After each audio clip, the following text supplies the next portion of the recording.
President Trump के ambition अब किसी वर्ल्ड कॉन्करर से कम नहीं लगते हैं। टैरिफ, ट्रेड डील्स, वेनेजुएला की कॉन्क्वेस्ट के बाद वो अपने नेक्स्ट टारगेट ग्रीनलैंड को किसी भी तरह यूएस का पार्ट बनाने के लिए नाटो मेंबर्स को भी थ्रेट देने से पीछे नहीं हट रहे हैं। ग्रीनलैंड दुनिया का सबसे बड़ा आइलैंड है, लेकिन आबादी 60,000 से भी कम। पॉलिटिकली ये डेनमार्क का हिस्सा है, पर ऑटोनोमस टेरिटरी होने की वजह से इंटरनल अफेयर्स के मामले खुद की पार्लियामेंट या गवर्नमेंट के द्वारा ही लिए जाते हैं। But defence and foreign affairs को छोड़ के जो डेनमार्क हैंडल करता है, ये आर्कटिक रिंग में सिचुएटेड एक आइस एयरक्राफ्ट कैरियर जैसा है, जिसे अमेरिका दशकों से अपने मिलिट्री बेस और मिसाइल वार्निंग सिस्टम के लिए ऑपरेट कर रहा है। वैसे तो ट्रंप ने ग्रीनलैंड को खरीदने की बात 2019 में भी कही थी, बट चाइना और रशिया के बढ़ते थ्रेट और ग्रीनलैंड की स्ट्रेटेजिक वैल्यू की वजह से अब ट्रंप इसे किसी भी हालत में यूएस कंट्रोल के अंदर लाना चाहते हैं। आर्कटिक की बर्फ अब बहुत तेजी से पिघल रही है, जिसकी वजह से नए शिपिंग लेन रूट्स खुल रहे हैं। ग्रीनलैंड एशिया, यूरोप और नॉर्थ अमेरिका के बीच नए शॉर्टकट रूट्स का गेटवे बन रहा है। जो इसे कंट्रोल करेगा वह फ्यूचर ट्रेड्स को भी कंट्रोल कर सकता है।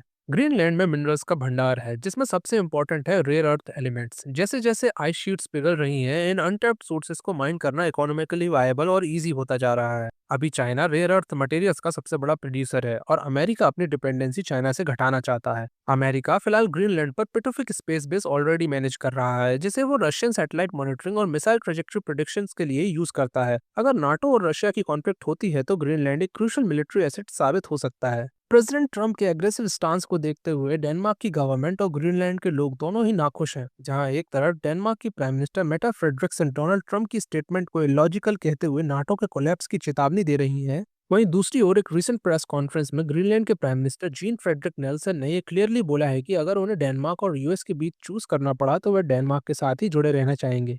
ग्रीनलैंड का मैटर अब सिर्फ लैंड डील की बात नहीं है, बल्कि इंटरनेशनल लॉज और सोवरेनिटी वैल्यूज का एक टेस्ट है। जहां अमेरिका इसे अपनी सिक्योरिटी के लिए एसेंशियल मानता है, वहीं ग्रीनलैंड के लिए ये उनकी इंडिपेंडेंस और सेल्फ रिस्पेक्ट का सवाल है।